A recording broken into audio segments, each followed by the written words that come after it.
Keby sme tak mali šiace stroje. Áno, konečne by som si nemusela šiť ponožky ručne. Veď vedia, že to trvá celý týždeň. Alebo by sme nemuseli prosiť babku, aby nám zašívala nohavice každú druhú sobotu.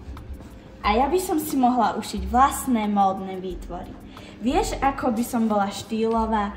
Móda z mojej dielne by bola top.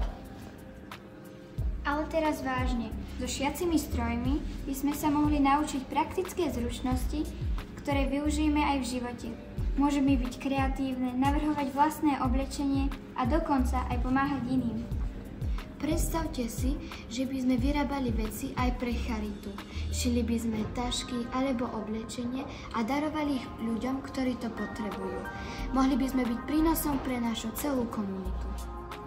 Aha, keby sme mali šiace stroje, nemuseli by sme robiť toto a skončili by sme oveľa skôr. Presne, už by som nemusela pozerať milión tutoriálov, ako zašiť dieru. Mohli by sme sa radšej sústrediť na to, čo naozaj chceme ušiť. Chceme šiace stroje pre našu školu, pretože šiace stroje urobia z našich nápadov realitu.